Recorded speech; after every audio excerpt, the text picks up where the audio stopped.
Sanders has suspended his presidential campaign.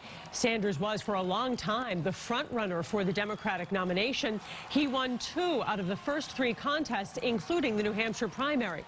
But former Vice President Joe Biden surged after winning South Carolina and is now the presumptive nominee.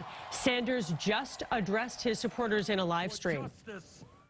Together, we have transformed American consciousness as to what kind of nation we can become, and have taken this country a major step forward in the never-ending struggle for economic justice, social justice, racial justice, and environmental justice. So now events are moving very fast. WBZ's John Keller joins us live now. Thanks so much, John. What do you think this means for the race moving forward? And with Joe Biden as the presumptive nominee now, might the DNC be able to cancel the convention altogether if necessary? No, Paula, I don't think they'll cancel. I mean, the conventions are really just about publicity and getting the nominees' message out there. And so there'll still be some effort to cash in on that. And you also wonder whether there's been some kind of deal cut with the Sanders campaign. They've, for reasons that escape me, they've expressed influence and having a lot of say on the party platform, a document that is approved every year at the convention and then immediately discarded in the trash.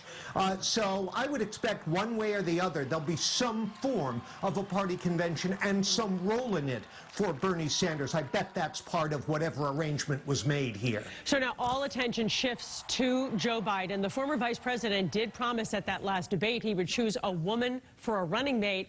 Do you think that will happen very soon? Do you think it might be Senator Elizabeth Warren?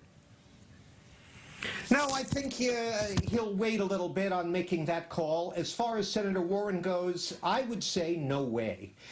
Keep in mind that Biden's victory is very much of a repudiation of the leftward drift, or the leftward lurch, that the Sanders candidacy represented. Voters, at the very least, from Super Tuesday onward, starting in South Carolina, felt that wasn't the way to beat Donald Trump, and that is the singular focus of Democrats here. Plus, you know, I don't know that it does much for a potential ticket to put Sanders on it. I think you're much likely, or Warren rather, I think you're much likelier to see a woman from the Midwest, like Senator Amy Klobuchar or Governor Gretchen Whitmer of Michigan, Paula. All right.